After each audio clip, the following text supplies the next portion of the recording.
कल ये बात कही जा रही थी कि आप अपने अपने स्थानों पर बैठकर और अपनी दृष्टि को नासिका के अग्रभाग पर लगाने की चेष्टा कीजिए।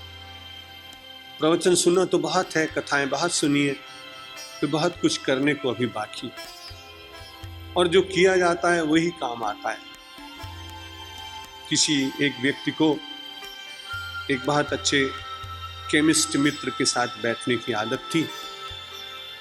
दुकान पर कई बार बैठता था। अचानक उसको अनेक औषधियां याद हो गई। जब भी कोई बीमार पड़ता तो कहता मुझे तो ये सारी औषधियां याद है।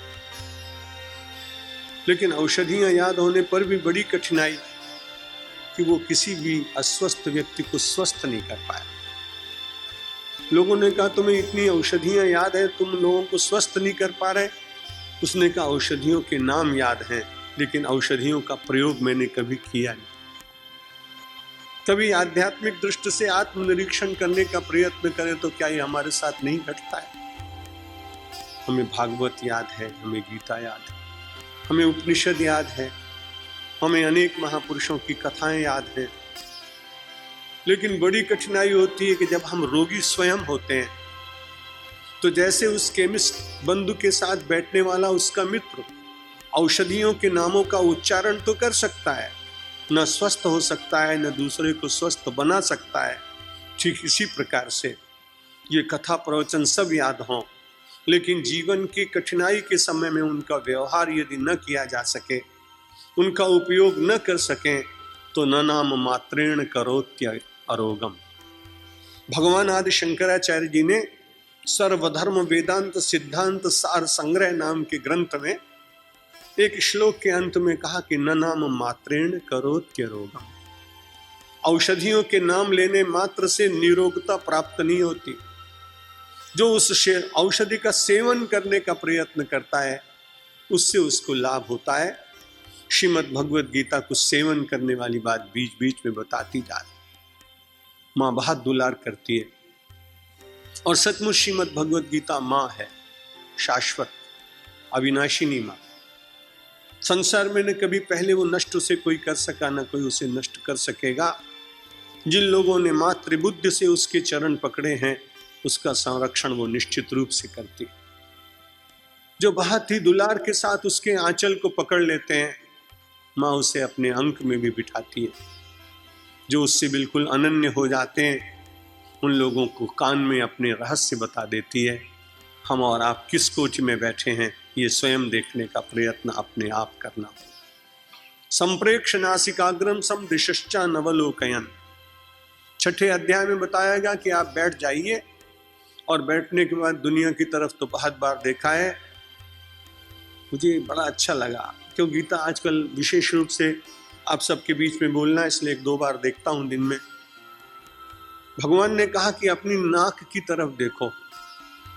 मैंने विचार किया कि भगवान ने ये क्यों नहीं कहा कि भ्रुकुटी की तरफ देखो। मुझे उत्तर दिया माता जी ने कि दुनिया में सबसे ज्यादा लोगों को अपनी नाक की ही चिंता होती है।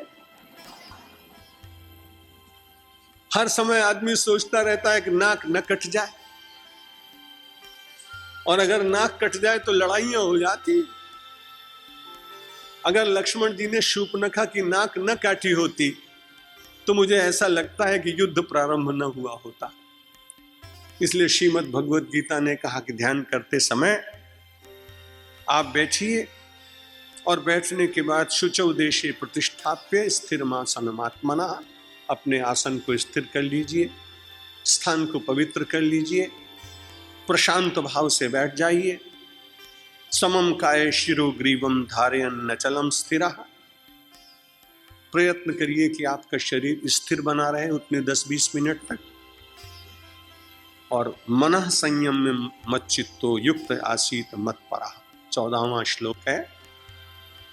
अपने मन को संयमित करने के बाद चित्त को परमात्मा से युक्त करने का यत्न करिए। आसीत माने बैठ जाइए।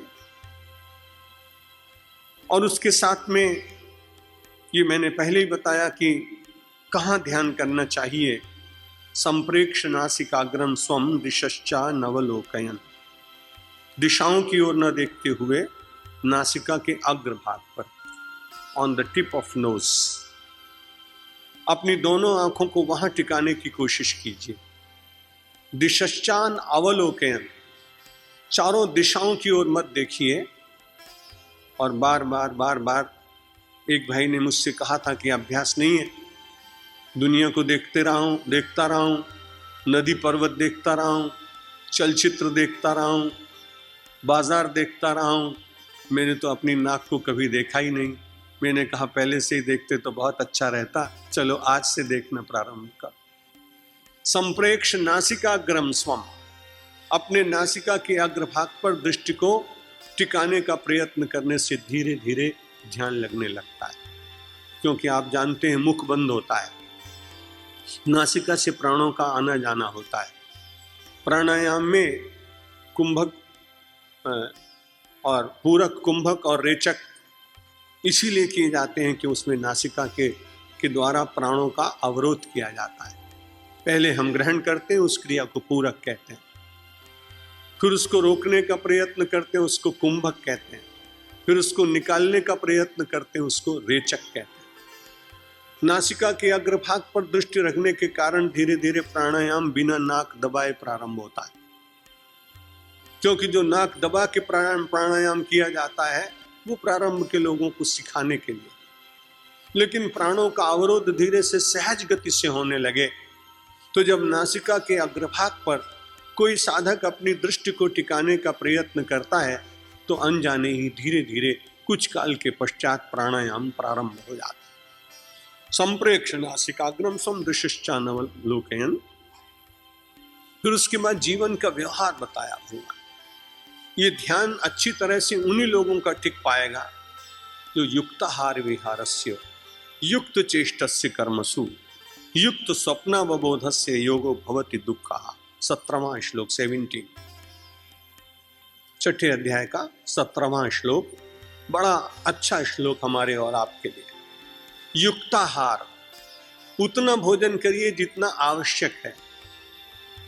ये देखने का प्रयत्न करिए कि भोजन के लिए जीवन है कि जीवन के लिए भोजन। इतना प्रश्न यदि अपने आप करेंगे तो आपका भोजन अपने आप नियमित हो जाएगा। भोजन दो प्रकार के होते हैं, एक हितकारी होता है, एक सुखकारी होता है। हम सब लोग सुखकारी भोजन में ज्यादा जीते हैं। टेस्ट वालों जो ये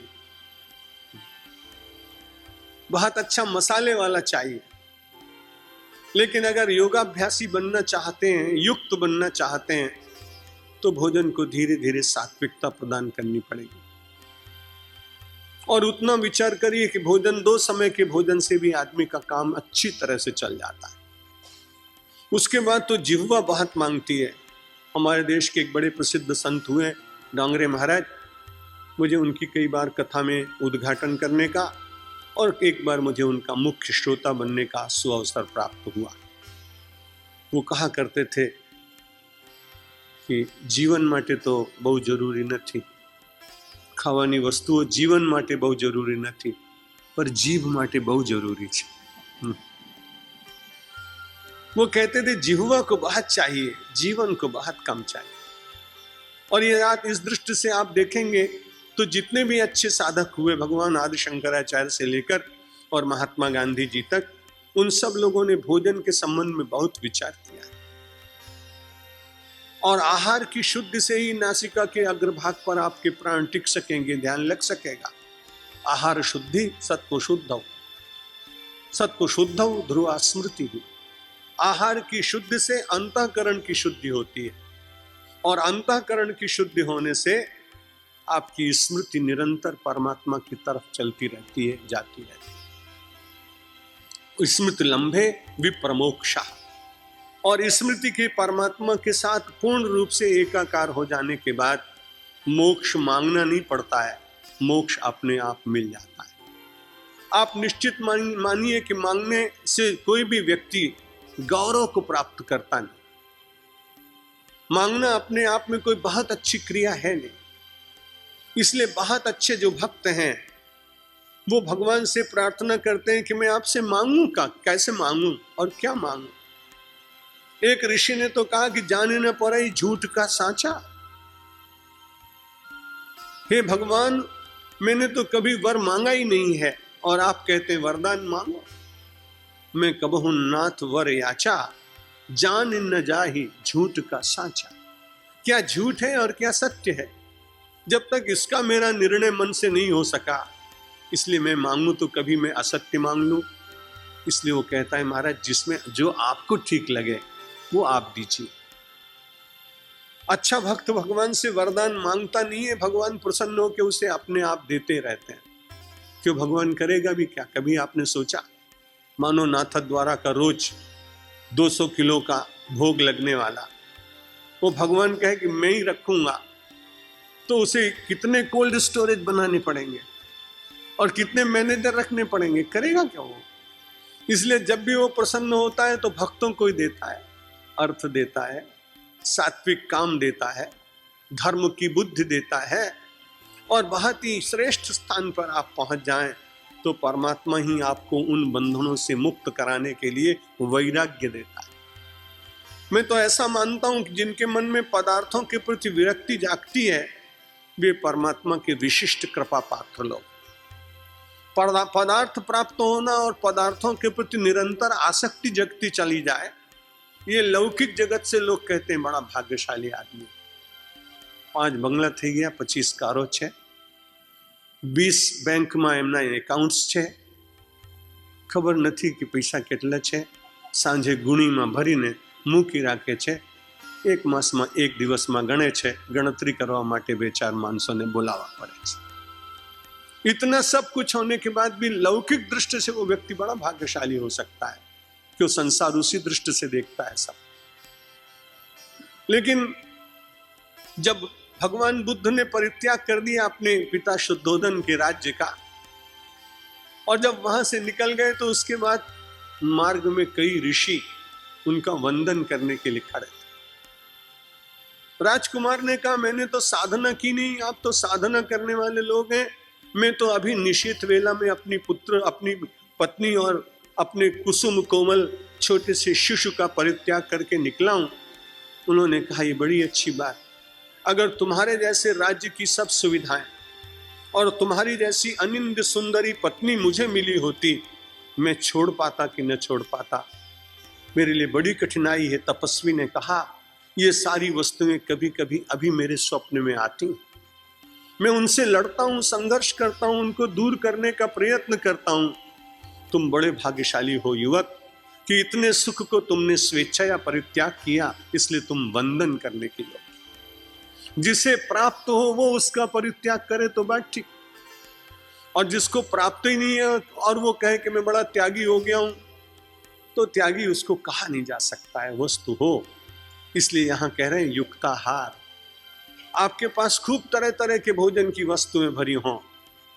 हम तो गुजराती बंधुओं के बीच में ज्यादा रहते हैं ना, तो कभी कभी भोजन करने जाते हैं तो भोजनालय के बीच में से कभी कभी जाना पड़ता है कहीं कहीं, तो हम सब देखते हैं कि वो अपने लिए नहीं रखते होंगे, लेकिन लोग बहुत आते हैं तो उनका भी सत्कार करना पड़ता है।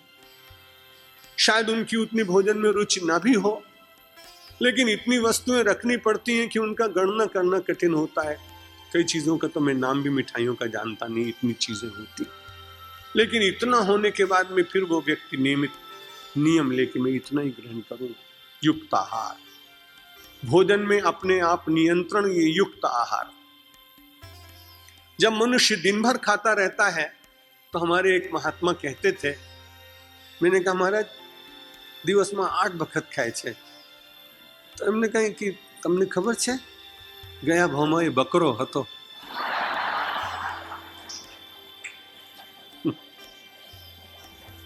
भाई वो महात्मा की बात बता रहा हूं, मैं अपने मन से कुछ नहीं कह रहा हूं, और आप में से कोई ऐसे हैं ही नहीं, इसलिए आप पर लागू पड़ता ही नहीं। युक्ताहार विहारस्य युक्त चेष्टस्य कर्मसु। भगवत गीता कहती है वस्तु हो और उसका नियंत्रण पूर्वक उसका सेवन करिए। आहार में नियंत्रण, संसार के पदार्थों के सेवन में, विहार में नियंत्रण।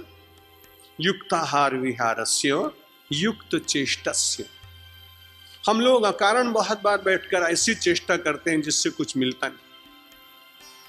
कभी कोई व्यक्ति बैठा होगा अपनी उंगलियां तोड़ रहा होगा, कभी कोई व्यक्ति बैठा होगा अपना सिर खुजला रहा होगा, कभी कोई व्यक्ति बैठा होगा कारण अपना सर हिला रहा होगा। ये चेष्टाएं हैं। योगी बनना चाहता व्यक्ति तो उसको अपने शरीर की इन चेष्टाओं को भी संयमित करने का प्रयत्न करना पड़ता है। युक्ताहार विहार से युक्त चेष्टा से अकारण, जिसको बिना देखे आपका काम चलता हो, उसको बार बार देखने की आवश्यकता क्या है? ये नेत्रों के संबंध में है कि आपकी चेष्टा नेत्र की भी चेष्टा है, कान की भी चेष्टा है। दो आदमी बात कर रहे हो, कई बार मन करता है क्या बात कर रहे हैं अपन, सामड़िए तो।